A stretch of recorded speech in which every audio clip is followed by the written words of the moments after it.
One of my favorite video game companies is Atlus, so when Soul Hackers 2 was revealed, I was pretty excited. Although I never played the original Soul Hackers, I do plan on playing it one day. I've been looking forward to playing this game now that I've played a lot of Atlus's other RPGs, so let's get into it.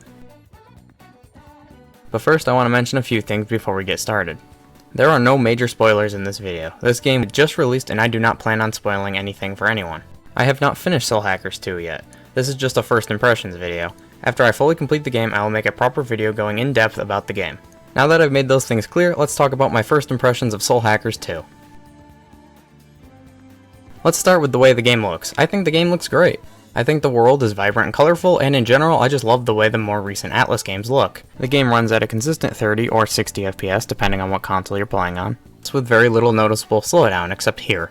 But that's really all I have to say about the way this game looks and runs. What I mostly want to focus on is the gameplay. I think Soul Hackers 2 might have my favorite turn-based combat in any game I've ever played. It mixes the things I like about the combat in the mainline SMT games and the things I liked about the combat in the Persona games and makes a system that so far is very fun. Instead of the press system or the one more system from the other Atlus games, Soul Hackers 2 has a Sabbath system.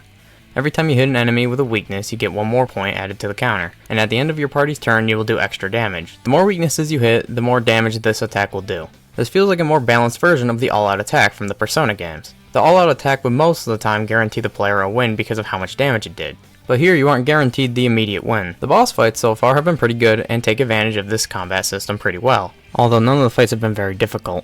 In general, this game has been much easier than I was expecting. Most SMT games are pretty difficult and really make the player think about what they should do in every battle. But for the most part, Soul Hackers 2 has been pretty easy, well, compared to other SMT games.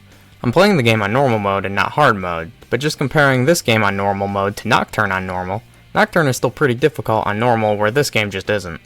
But again, I haven't finished the game yet, so maybe it gets much more difficult the further I get into it.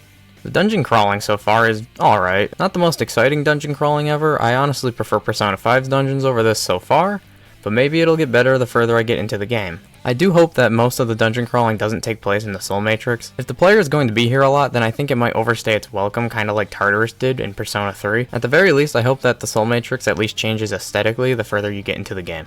In dungeons and the real world, you can find some people and demons who will ask you to do some side quests. These side quests can range from killing a certain number of enemies to finding an item for someone.